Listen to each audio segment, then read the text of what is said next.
J'avais besoin d'argent. J'avais des dettes. Je devais de l'argent à beaucoup de monde. Je devais de l'argent à mon propriétaire. Tout avait été coupé. L'électricité, le gaz, le téléphone. J'avais vu toujours des gens braquer des banques à la télévision quand ils voulaient de l'argent rapidement.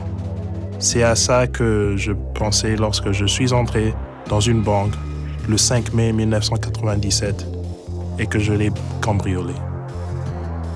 Martin Brisno avait commencé à prendre et à vendre de la drogue dans son adolescence. À présent, dans la vingtaine, c'était presque tout son argent qui passait dans celle-ci. Il ne se fit pas attraper pour ce premier braquage et lorsque l'argent fut épuisé, il décida de recommencer. Le guichetier Noel Kinnon était de service ce jour-là. J'ai vu entrer un homme avec une sorte de masque qui tenait une arme en main.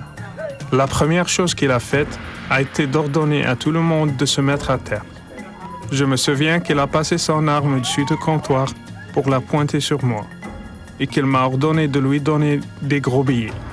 Il disait « Je ne joue pas, donne l'argent ». Il ne cessait de répéter « Oh mon Dieu, Jésus-Christ, oh mon Dieu, Jésus-Christ » sans arrêt. J'ai pris l'argent et je suis sorti en courant de la banque. En sortant, je me suis dit « Martin, tu as encore réussi. Tu vas t'en sortir. » Mais cette fois-ci, un client à l'extérieur avait vu Martin rejoindre sa voiture et avait appelé la police. Je me suis rendu chez moi, du côté ouest de Grand Rapids. Et quand je suis arrivé, la police avait déjà cerné la maison. J'avais toujours eu peur de la prison et je savais que si j'étais pris, j'allais sûrement y passer beaucoup de temps. Il s'enfuit, mais effectua d'abord un arrêt. Je voulais acheter de la cocaïne à la personne qui m'en fournissait habituellement. Nous sommes passés derrière la maison. Puis, tout ce dont je me souviens, c'était un grand coup sur la tête. J'ai été volé, battu, et on m'a pris tout l'argent du braquage. Je ne pouvais pas aller à l'hôpital. La police était déjà à ma recherche. Je me suis senti vraiment insignifiant et un vrai raté. Je viens de voler une banque et on m'a pris tout l'argent. Martin s'enfuit à Chicago. Il alla s'installer chez un membre de sa famille et prit une nouvelle identité. Un jour, son frère l'appela. Il était allé dans la banque que son frère aîné avait braquée. Sur place, il avait rencontré Noel Kinnon, l'homme que son frère avait pointé de son arme. Noel avait un message pour son frère. Je lui ai dit « Dites-lui qu'à l'église, nous prions pour lui afin que Dieu accomplisse un miracle dans sa vie. » Quelque chose s'est passé à ce moment, au moment où j'ai entendu ce message de mon frère. Je crois que ça a été l'instant qui a tout changé. Martin dit qu'il a su qu'il avait été pardonné. J'ai immédiatement levé la tête. J'avais les larmes aux yeux et j'ai dit « Seigneur, je voudrais avoir un cœur comme cet homme. Je voudrais pouvoir pardonner et aimer. » Cet homme qui travaillait dans cette banque me montrait un amour inconditionnel.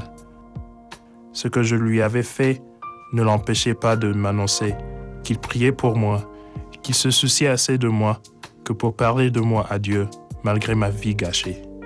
Suite à cela, Martin se tourna vers Dieu. J'ai dit, Seigneur, si tu existes, change ma vie s'il te plaît. Je n'ai rien à t'offrir. Je suis un drogué, un fugitif. Personne ne se soucie de moi. Peux-tu changer ma vie? Peux-tu m'aider? Puis j'ai demandé, Seigneur, viens dans mon cœur, change ma vie à partir d'aujourd'hui. Et si tu le fais, si tout ça est vrai, je vivrai pour toi jusqu'à la fin de mes jours. Je te servirai. Martin se rendit ensuite à la police. Il risquait de 10 à 60 ans de prison pour ces 2 braquages.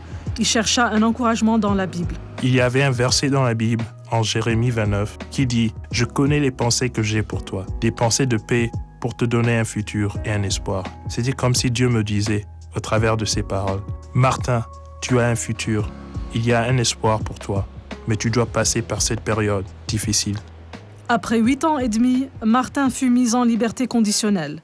Une des premières choses qu'il fit fut d'aller visiter Noël, l'employé de la banque. C'était super, c'était comme voir un ami que vous n'avez pas vu depuis des années. C'était extraordinaire.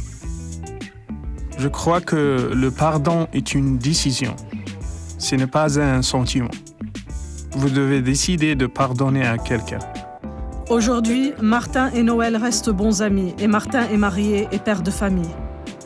Depuis le jour où Jésus est entré dans mon cœur, je ressens beaucoup de gratitude envers Dieu pour sa bonté dans ma vie, pour sa faveur, pour Jésus qui a effacé ma honte, ma culpabilité et tout ce que j'avais fait. C'est une vraie puissance que de comprendre la profondeur de cette vérité. Il a payé tout ce que j'avais fait.